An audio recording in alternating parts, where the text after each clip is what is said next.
The city of New Haven never slept. Bright lights filled the sky and hovercars flew between glass towers like insects. But not all parts of the city were full of life. In the back streets behind the noise, silence lived. It was late at night. Cold wind passed through the empty alleys.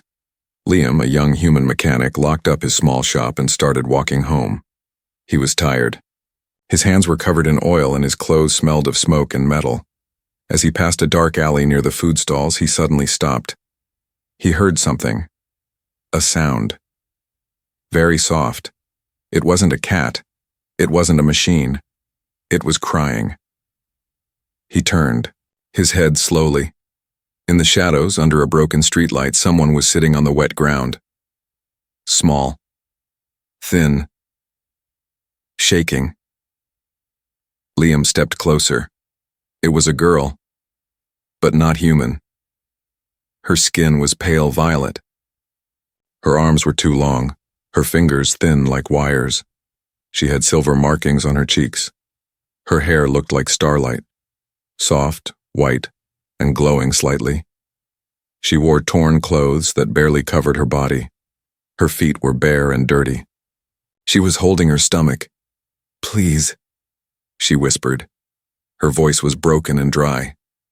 "Food." Liam looked around.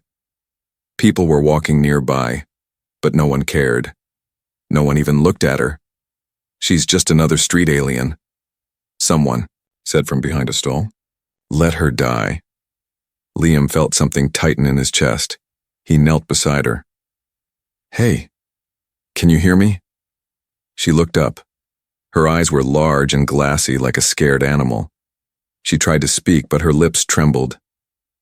Liam took out the sandwich he had in his bag. He was saving it for later, but now it didn't matter. He slowly unwrapped it and held it out. She stared at it, unsure. Then, with shaking hands, she took it and began eating. Fast. Like someone who hadn't eaten in days. Liam sat down beside her on the cold ground. "How long have you been here?" She didn't answer.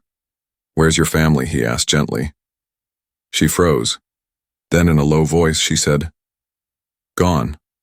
All gone." Her eyes filled with tears again. Liam didn't ask more. He didn't know her story, but he knew pain when he saw it. He stood up and reached out a hand. "Come with me. You can't stay here tonight." She looked at his hand. She hesitated, her body tensed. Maybe she thought it was a trick, but something in Liam's eyes made her trust him. Slowly, she placed her cold, thin fingers in his warm palm. Back at Liam's apartment, the girl stood in the doorway like a ghost. The lights made her flinch. She looked at everything, walls, chairs, lights, like it was all strange to her. Liam pointed to the small sofa. "You can sit there." She sat, but kept her legs close, arms tight around her, like she was still afraid. He brought a cup of warm water and handed it to her. She sniffed it, then drank it all in one breath. "What's your name?" Liam asked. She shook her head. "No name. They took it." Liam's eyes narrowed. "Who?" But she looked away, lips sealed. He didn't push. "All right. Then I'll call you Nova. That okay?" She looked at him, blinking slowly, then gave a tiny nod. Liam smiled. "Nova it is." He gave her a blanket and showed her the bathroom. She stayed awake most of the night, sitting on the floor, watching the door like someone waiting for danger. Liam didn't sleep much either. He had questions. Who was she? Where did she come from? Why was she starving on the street?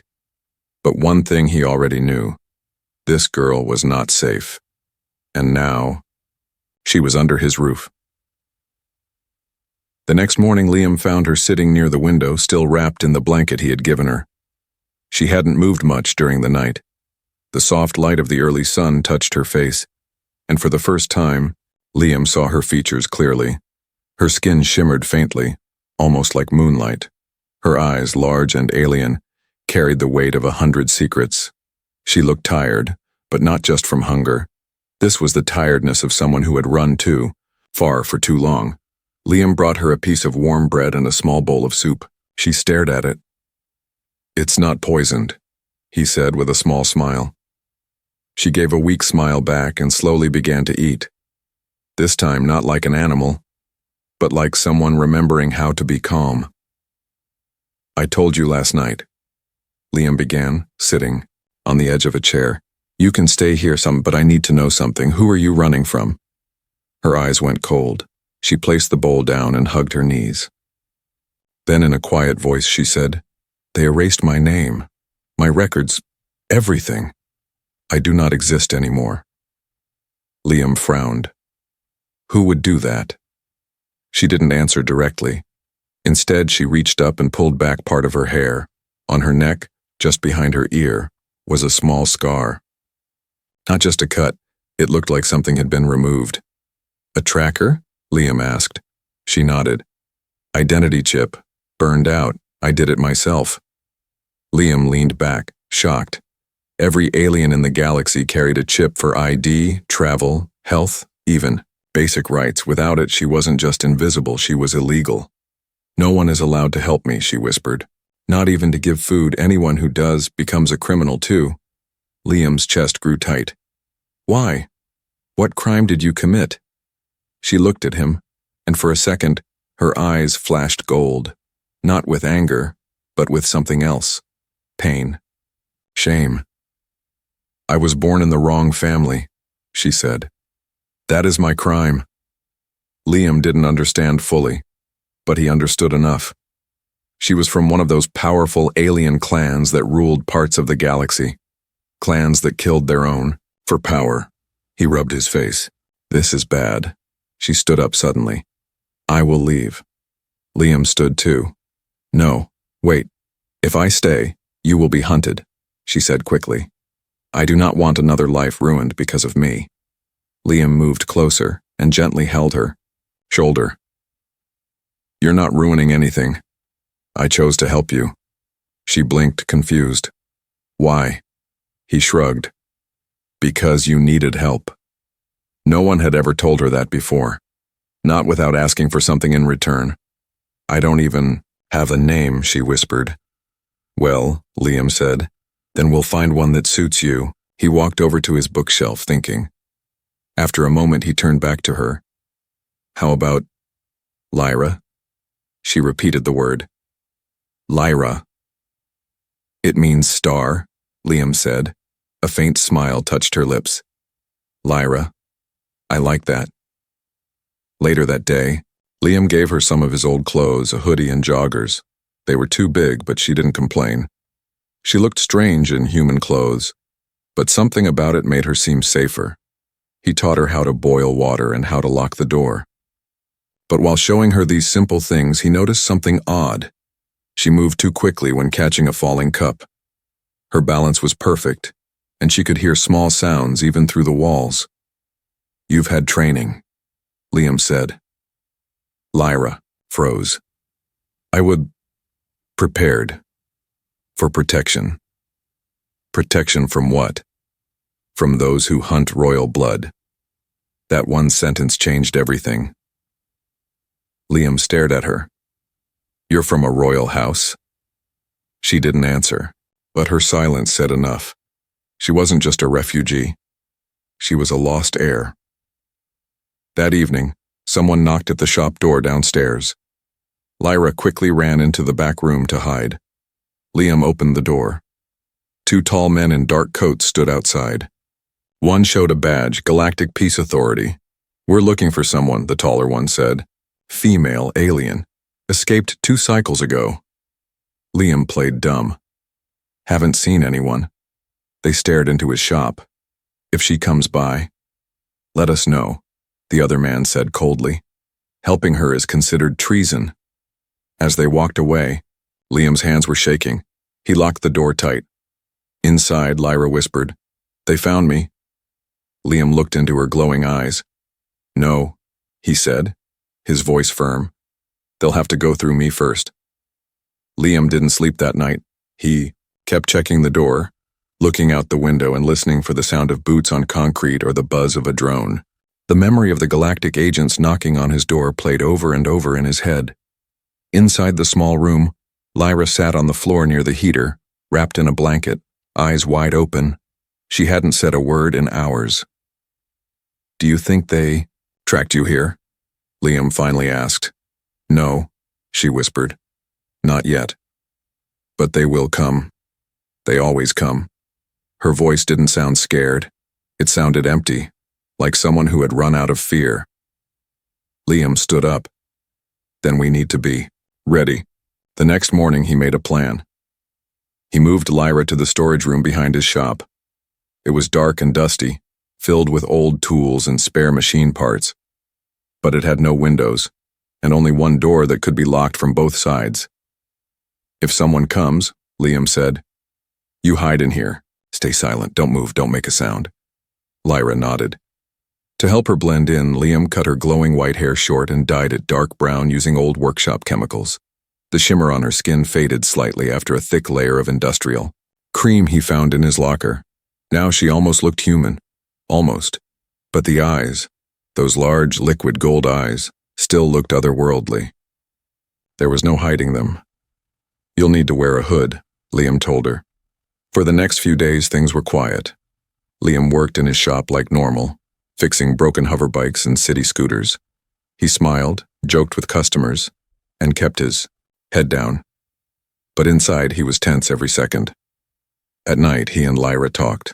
She told him small pieces of her past, how she once lived in a silver tower surrounded by guards and scholars, how her family vanished one by one, and how she escaped with only the clothes on her back and the chip ripped from her neck. "They said I was the wrong heir," she said bitterly. "Too gentle, too soft, not born for power." Liam looked at her. "They were wrong." She glanced at him. "Why do you care so much? I'm not even your kind." Liam shrugged. "You cry, you bleed, you laugh when I burn toast. That's human enough for me." For a moment, Lyra smiled. It was small, but real. One afternoon, trouble returned. 3 men came into the shop, not locals. Their boots were polished. Their eyes scanned every corner of the room. "Nice place," one of them said, smiling too much. "You the owner?" Liam nodded slowly. "Yeah. Need something fixed?" "No," the man said. "We're just looking for someone." He held out a small hollow projector. A blurry image of Lyra appeared, her old self before the hair in disguise. Liam's heart stopped. "Ever seen her?" the man asked casually. Liam shook his head. "No. Sorry." The man's smile faded just a bit. His eyes looked at the tools, the backroom door, the floor. "Well," he said finally, "if she shows up, tell her to come home." They left without another word. Liam locked the door behind them and ran to the back room. Lyra was there, hidden behind crates, not moving. "They showed your photo," Liam said, trying to catch his breath. She didn't answer. She didn't need to. They both knew what this meant. That night, Liam gathered supplies, food, water, tools, and a tiny plasma torch he kept for emergencies. "We might have to run soon," he told her. "I don't know how long we can keep this up." Lyra looked at him, silent for a moment. Then she said something that surprised him. "I can fight." Liam blinked. "What?" "I was trained. My people taught me how to survive, how to end threats." "You mean kill?" She didn't answer. "I don't want you to do that," Liam said softly. "Not unless there's no choice." Lyra nodded. "I understand." But deep inside, Liam feared the day she'd be forced to show who she really was, not just a royal, not just a fugitive, but something deadlier.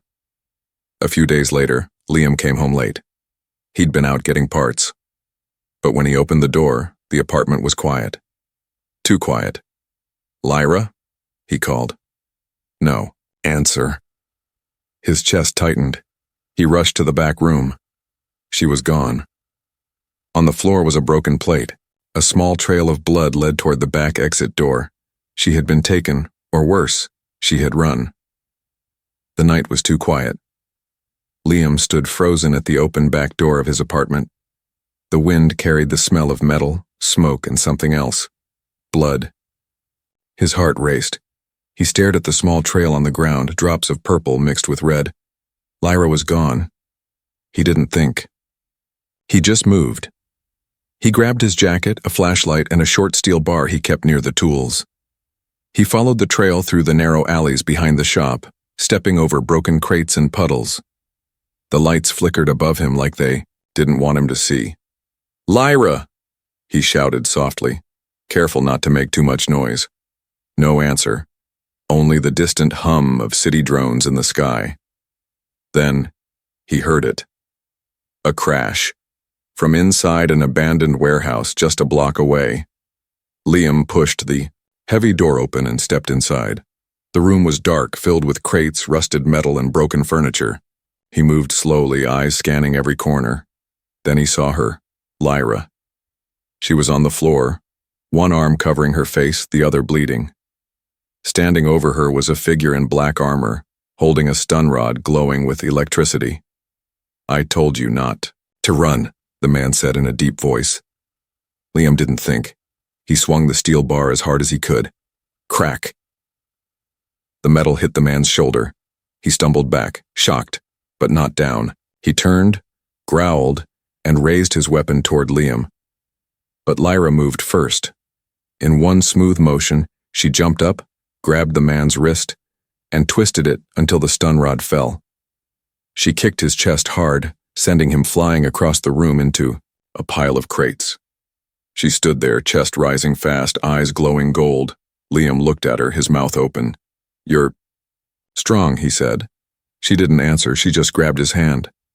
"We have to go," she said. "More are coming." They didn't go back home.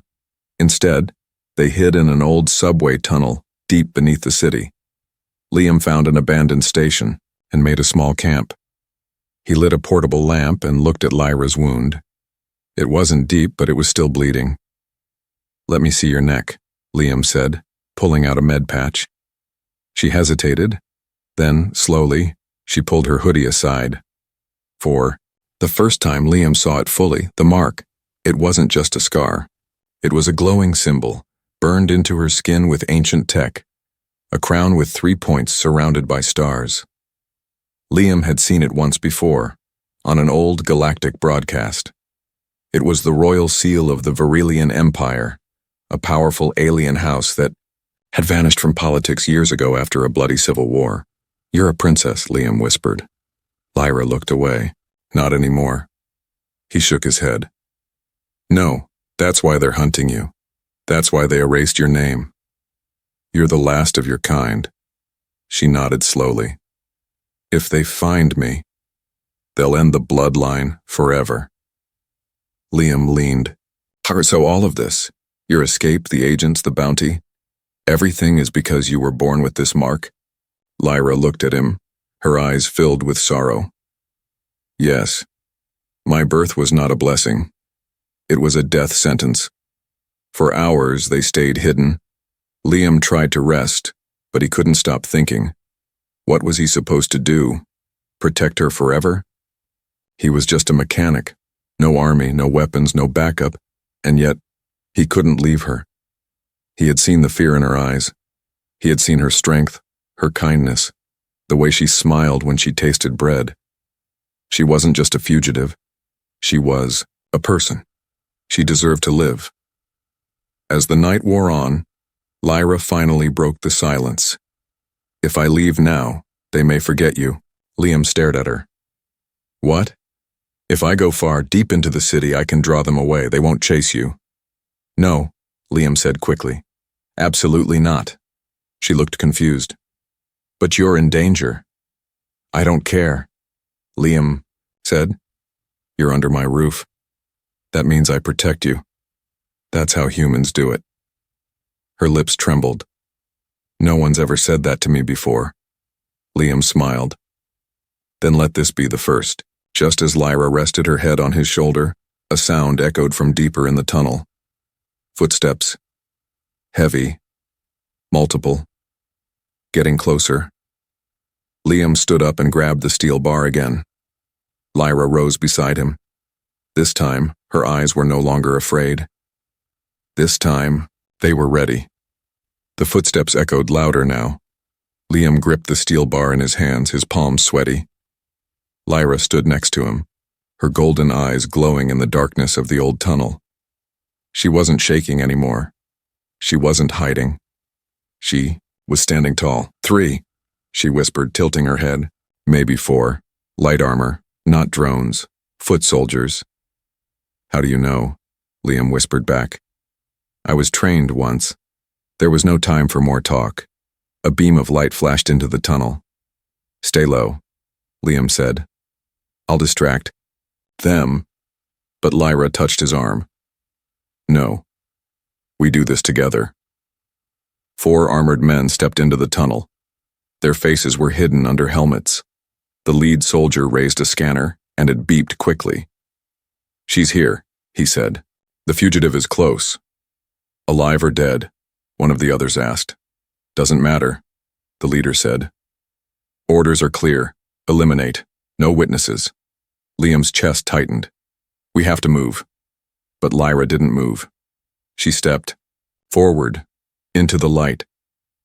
The soldiers froze. It's her. One lifted a weapon. Shoot. Too late. Lyra leapt forward, fast, like lightning. She kicked the weapon out of his hands and knocked him to the ground. The others fired, but she spun. Behind a pillar, Liam ran up and slammed his steel bar into the leg of one soldier. The man screamed and fell. Lyra took down another, but the 4th soldier reached for a small red button on his belt, an emergency beacon.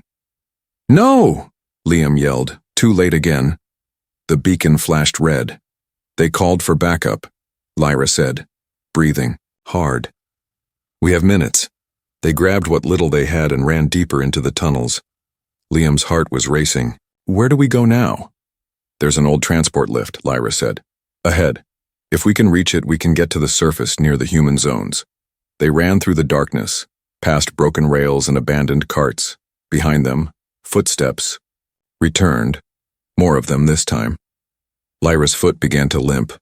She was bleeding again. Liam stopped. You're hurt. I can keep going. No, you can't, he said, grabbing her and lifting her onto his back. She was light. Too light. You shouldn't risk this, she whispered as he ran. You're family now, he said. That means I carry you. They reached the old lift. It was broken, rusted, and full of dust. Liam dropped to his knees and began working. Wires, fuses, power cells. His hands moved fast, his brain even faster.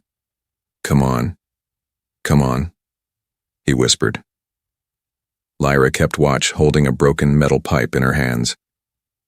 Then they heard it. A whirring sound. A drone. Not just any drone.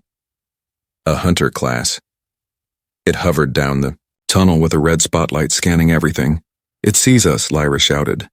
Liam shouted back, almost done, hold it off. Lyra threw the pipe. It bounced off the drone's shell. The drone fired a pulse.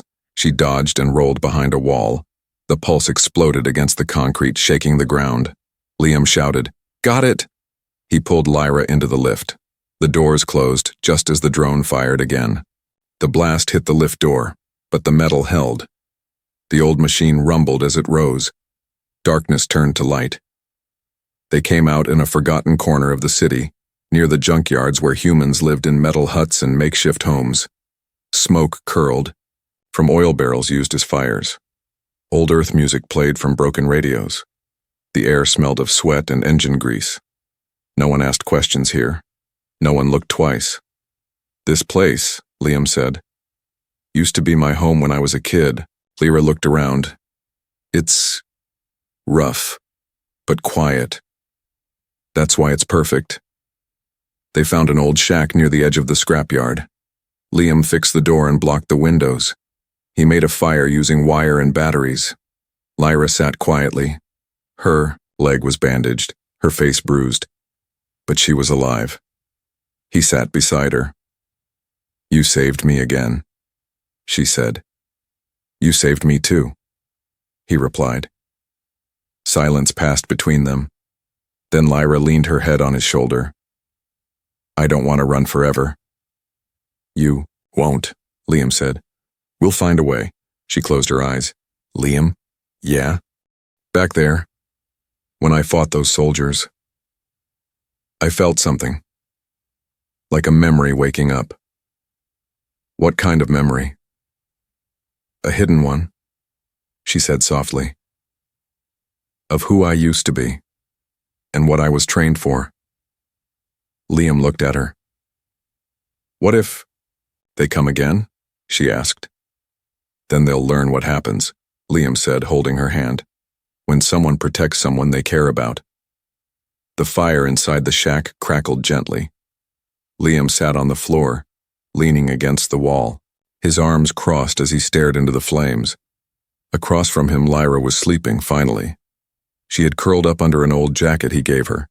Her breathing was soft, but her eyebrows stayed tight, like even in sleep her mind was fighting something. He couldn't stop thinking. This girl had been hunted like a criminal, but fought like a soldier.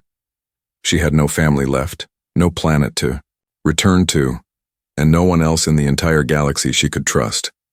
Except him. Morning came quietly. Lyra sat outside on a crate, warming her hands under the early sun. Her short, dyed hair moved gently in the breeze. Liam brought her a cup of lukewarm tea he made from crushed leaves he found in the junkyard market. She took it with both hands and looked up at him. Why are you doing this? She asked. Liam sat beside her. Doing what? All of this. Helping me. Hiding me. Protecting me. You could have left 100 times. He looked at the cup in her hands, then at the scar behind her ear. Because I saw you, he said. Crying, starving. Everyone else walked away, I couldn't. She looked at him quietly. That's not normal. Well, he said with a small smile, maybe I'm not normal. Later that day, while fixing a small solar panel outside, Liam heard humming. It was coming from inside the shack. He stepped in. Lyra was sitting cross-legged, holding something shiny in her hands, a round metallic disc. It wasn't part of anything he owned. Where did you get that? He asked. I made it last night, she said. You made it? I remembered how. She placed the disc on the floor and tapped it twice. It lit up, projecting a small blue map of the city. Lines, tunnels, and hidden escape routes lit up like stars. This was stored in my mind, she said. Hidden memories. Locked until now. Liam stared at her, amazed. Why now? I don't know, she whispered. Maybe because I finally feel safe. She looked at him. He couldn't look away. That night, as they sat under the stars, Lyra shared more. When I was small, I lived in a tower, she said. Servants, guards, books, but no love, no warmth. Everyone wanted something. No one asked what I wanted. Liam nodded slowly. What did you want? To be free, she said. To laugh. To choose my own name. My own path. You've come far, Liam said. But I'm still hunted. You're not alone now. She looked at him, and for a long moment neither of them said a word. Then she said something so soft it was almost a breath. In my culture, when someone saves you, feeds you, protects you, more than once, we form a bond. What kind of bond? Liam asked carefully. She looked down at her hands. A soul bond, she said. A promise. It's more than just words. It's a connection, deeper than blood. Liam's heart skipped. And what happens if we form this bond? She looked up. I belong to you, and you to me. In our world, that bond is stronger than any law. He said nothing at first, then softly. And do you want that? Lyra hesitated. I'm scared. Me too, Liam said. Then he reached out and gently touched her hand.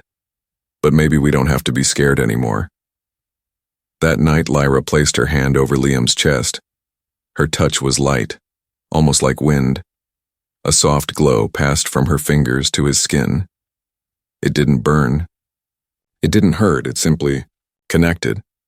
In her world, it was called a life thread. To her, it was sacred. To him, it felt like finding something he never knew was missing. When it was done, she looked into his eyes. "It's done," she said. Liam felt warmth in his chest. Not from the fire, from her. In the morning, they were no longer just hiding. They were protecting each other. As Liam packed tools and supplies, Lyra studied the glowing map again. "There's a way out," she said. "A path to the old space docks. If we get there, we can leave this city." "Go where?" "Anywhere," she said. "Somewhere they can't find us." Liam paused. "Then we move tonight." But deep underground in a cold control room, a new figure stared at a screen. A tall alien woman in dark robes, her face hidden under a mask of black crystal. Her voice was sharp like ice. "Her signal returned," she said. "She's awake?" A soldier beside her nodded. "Should we prepare? A kill team?" "No," she said. "Prepare the ship. I will go myself." The old city lay quiet under the cover of night, but deep inside the shadows, two figures moved fast, Liam and Lyra, following the hidden tunnel marked in her glowing memory map. Their bond had changed everything. Liam no longer saw her as a helpless fugitive, and Lyra no longer saw herself as someone meant only to run. Together they were something stronger. They reached the edge of the city where the buildings turned to broken steel and dead ships. These were the forgotten docks, rusted ports from when Earth used to trade freely with alien worlds, and now it was their only chance of escape. "We can take that one," Lyra whispered, pointing to a half-buried skimmer, just large enough for two. "It won't fly far," Liam said, scanning the cracked engine. "We only need to reach orbit. I can call a signal once we're high enough." Liam nodded. He began working quickly, patching wires, rerouting power, jump-starting the old core. But then, a sound. Not footsteps, not drones. Something heavier. Lyra's eyes narrowed. "She's here." Liam looked up. Who? But he already knew. The ground shook slightly as she stepped from the shadows. Tall, graceful, deadly. An alien woman in a flowing dark cloak, her face hidden behind a black crystal mask. 4 soldiers followed her, but none dared walk too close. Lyra stepped forward, hands shaking, but she didn't back down. "Lady Arva," she said. Her voice was firm. The woman removed her mask. Her face was beautiful and cold as space. "You were supposed to die in the purge," Arva said softly. "Yet here you are, still breathing." "You killed my sisters," Lyra replied. "They were weak. They bowed to kindness, to peace." Arva looked at Liam. "And now so do you. A human? This is your great protector." Liam stepped beside Lyra. "She's not alone anymore." Arva's smile vanished. "You bonded with him," she said in disgust. "You've truly fallen." "I rose," Lyra said. "The moment he gave me a name, a choice. Then you die as one of them." She raised her hand. "Attack." Blasters fired. Liam pulled Lyra down behind a metal crate. Sparks flew as bullets hit metal. "We're pinned," he shouted. "I'll distract them," Lyra said. "You finish the ship." "No," Liam said. "We do this together." Lyra smiled. "Then follow my lead." She jumped out, fast and graceful, flipping over the crates and knocking one soldier down with a hard strike to the throat. Liam charged another, swinging a wrench like a bat. Arva watched with quiet fury. "You learned well," she said as Lyra approached. Lyra's eyes burned with fire. "Now I finish what you started." The two clashed, hand to hand, fist to blade. They moved like shadows in a storm, but Lyra was stronger now, not because of training, because of something Arva would never understand. Love, choice, hope. Liam struggled with the last soldier, barely dodging a strike to the head, just as the soldier raised his blaster. A glowing disc flew through the air and struck his chest. He collapsed. Lyra had thrown it without even looking. "Go!" she shouted. "The ship!" Liam rushed back to the cockpit. The engines hummed. The lights blinked green. "We're ready," he yelled. But Arva grabbed Lyra by the throat, lifting her off the ground. "I will erase your bloodline myself." Lyra's hand glowed. "I don't belong to that bloodline anymore." A pulse of golden light burst from her chest, the bond mark, and slammed into Arva like a wave. The woman screamed and fell back. Liam ran forward, caught Lyra before she dropped. "Are you okay?" she coughed. "I think so." "Then let's go." They climbed aboard. As the ship rose into the air, the docks exploded behind them. Arva tried to rise, but the force of the bond's energy had shattered her strength. The ship broke through the clouds, into the stars. They floated in silence. For a moment free, Liam looked at her. "We made it." Lyra turned to him, tears in her eyes, but they were tears of peace, not pain. "You saved me." He smiled. "No, we saved each other." A signal beeped on the console. A neutral vessel had received their distress call and was on its way. "Where do we go now?" Liam asked. Lyra smiled faintly. "Anywhere, as long as we go together."